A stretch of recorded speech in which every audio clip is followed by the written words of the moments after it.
So, what if I told you that the secret to getting more done wasn't about pushing harder, but about pushing less? Today, we're going to dive into a really powerful, kind of counterintuitive strategy for achieving incredible results simply by letting go of the struggle. Here's a quick look at where we're headed. We'll start with something I call the effort trap. Then we'll unpack 3 powerful principles to get you out of it. And of course, we'll get into some practical steps you can use right away. And then we'll wrap it all up with a quick recap.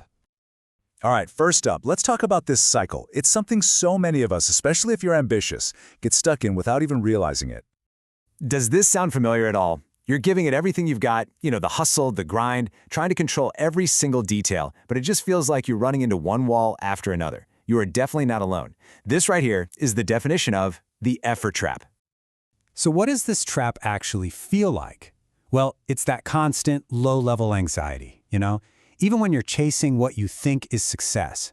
It's when you tie your self-worth to what other people think of you. It's that feeling of complete frustration when your perfect plans just fall apart.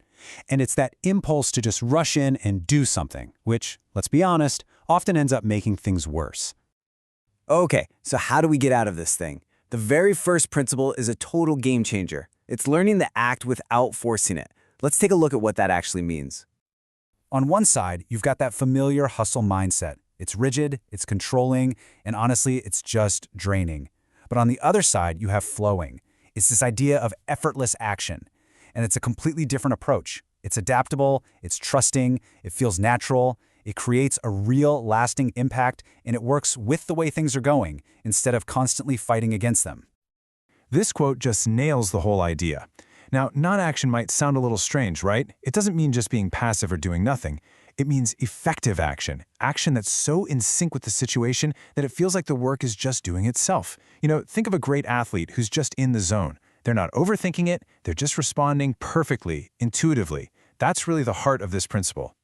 And this idea of flowing naturally brings us right to our second principle. It's a fantastic metaphor for leadership and influence. Lead like water. Water is just the perfect model for influence, isn't it? It doesn't command or demand anything, it just flows. It gives life, and it supports everything it touches without ever trying to take the credit. So, how do we apply that to leadership in the real world? Well, a water-like leader isn't about that top-down authority. It's about humility. It's about supporting your team from below.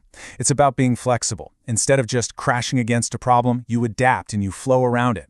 You overcome rigidity not with brute force, but with persistence. The most important part here is this: you guide, you don't control.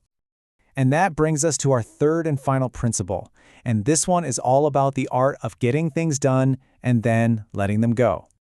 I mean, how many times have we sent a really important email and then just started worrying about the reply, like 2 seconds later?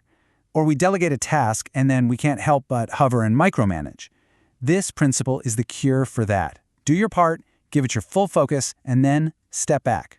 Trust the process. Trust your team. It's not just better for your own peace of mind, it's absolutely essential for being an effective leader. And this right here, this is the ultimate sign you've succeeded. When your contribution is so seamless, so perfectly integrated, that your team feels a real sense of ownership and accomplishment, that's when you know you've led well. You've created the perfect conditions for success, and then you've gotten out of the way. Okay, so we've covered the big ideas, but the real question is, how do we actually start doing this in our day-to-day, busy professional lives? Here's a simple 3-step practice you can start with. First, let go. Just pick one thing, one project we are really trying to force an outcome. Just for a day, release your grip and see what happens. Second, start small. Break down a huge, scary task into tiny, manageable steps. Just focus on the one thing right in front of you. And third, wait for clarity. You have to resist that urge to react instantly. When you feel that pressure, just pause. Let the mud settle, so to speak. You'll be amazed at how clearly you can see the path forward. All right, let's do a really quick recap of this whole path from struggle to flow. So here are the key takeaways. First, act without forcing. It's time to trade that constant hustle for a state of flow. Second, lead like water. Be flexible, be supportive, be persistent. And third, do your work, then step back. You'll find so much freedom, and you'll empower your team by learning to let go of the outcome. And I want to leave you with this final thought. At the end of the day, this whole approach is really about authenticity. When you stop striving and forcing things, and instead you're just content with who you are and what you're doing, you project this quiet confidence, and that earns genuine respect. It is by far the most effortless kind of influence there is. Putting these ideas into practice can be a total game changer for your business.